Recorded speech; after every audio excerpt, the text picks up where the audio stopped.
Richard Simmons, tomorrow morning at 9. You gals are right. This machine can do anything. How have I lived so many years without the internet? It's filled to the brim with nudity. Do you like nudity, Brett? Of course. I am red-blooded. I only ask because I know you go both ways. Rumor has it you shared intimacies with Kirk Hammond, and then weeks later you shared a tent with that Irish woman. Brett, come back.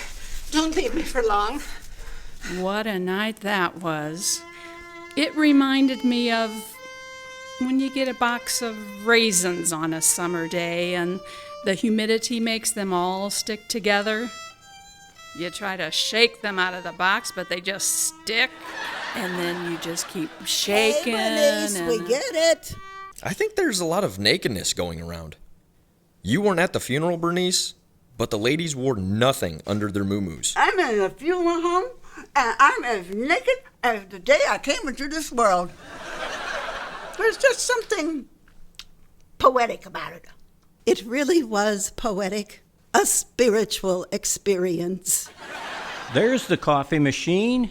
Due to unforeseen circumstances, the roll of coffee just plungers. I need to get all of my AOLs downloaded before my 20-minute computer session is up. Do you know if there are any of those little spoons? Oh, no. Barbara steals those to feed Cheese Whiz to the mice in her room. Here, I've got my pen, and I've also got a pencil for you. Half the time I send a message, I get a response from a gentleman named Mailer Damon. I don't even know the fella. Okay, time's up. I gotta kick you out. I just have to finish sending this correspondence to my pen pal. I had a pen pal in Russia during the Cold War for 25 years. His name was Dmitri. What happened? Well, I was accused of conspiring to pass U.S. atomic secrets to the Soviets. But it was just a big mix-up. I was sending him my recipe for Chicagoland atomic cake. So you were acquitted then? Yes. It was just a recipe for a delicious Midwestern cake. We've all had skirmishes with the law, I imagine? Not me. I was in Puerto Rico during the Ponce Massacre. Palm Sunday, 1937. Ponce Massacre. Palm Sunday, 1937. He got a job in a nursing home and now he thinks he's 80, yeah. But that don't mean much to all the rest. They're one precious family. He's not 80, he's 23. Come to Audio Video Plus, your home for VHS, beta, and Laserdisc. Over 63,929 movies to rent or buy.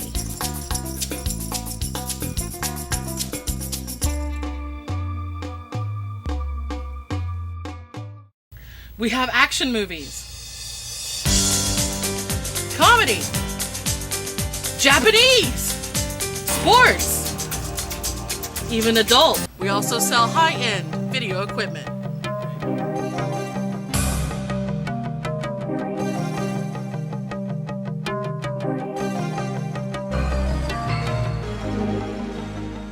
Five movie rentals for $5 every day.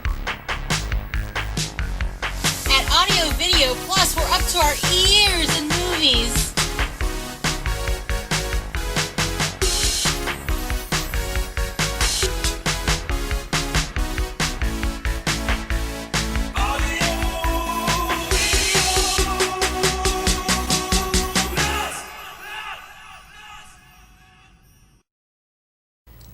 We love Audio Video Plus.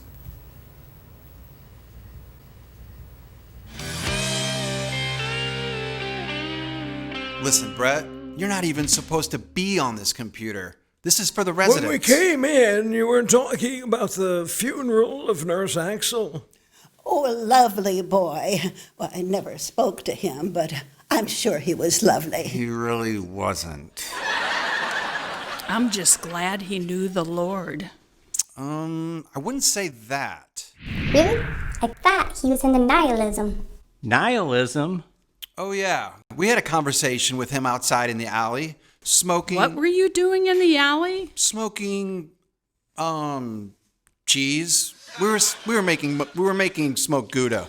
Well, that's why this place smells like smoked Gouda. I live my life my own way, by my own rules. Life is meaningless anyway. Nihilism is for losers. However, it's not an obtrusive philosophical irrelevance.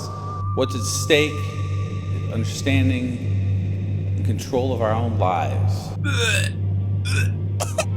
He was your co-worker.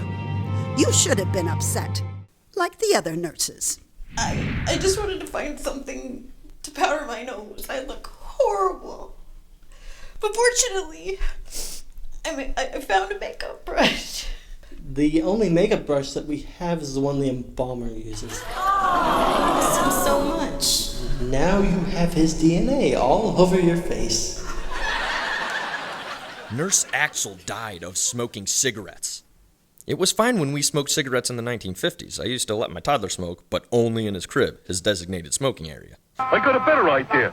Let's take a Winston break. That's it. I used to give my daughter a shot of whiskey when she was overwhelmed with her homework. Times were different back then. You did not smoke cigarettes with your toddler. You didn't even have a toddler. You weren't around in the 1950s, okay? So cut the crap. Man, what's wrong with you? When you started here, I thought you were cool. You had an American Eagle shirt on when they hired you on to be a janitor. I've never seen you hold a mop. Right, that sounds vaguely familiar. Miss Lydia did hire me as a janitor. Then I watched you all join that cult. That's right, beautiful souls. You gotta take risks in life. For what is the word life without the word if smacked right in the middle? It was a cult. I can't get off their mailing list. And then I met the nurses, and they asked me to pull a big box of diaper supplies down from the top shelf, and it hit me on the head. Right. And after that... You thought you were 80. You started dressing like us and talking like us. I took a shower to get the powder out of my hair, and a few minutes later, I came out of the shower and I'd grown a full beard. Almost like a continuity error. Do you think that's it? That something happened to your brain when that box of baby powder hit your head? Sounds logical. That did seem to have an effect. So if a concussion screwed up your mind, it only stands to reason that maybe another concussion will straighten you out of it.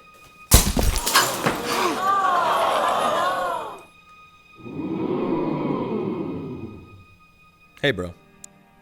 That was a bit extra, don't you think? Yeah, I guess maybe it was. This place is so basic. Let's go get our drink on. One precious family. He's not 80, he's 23.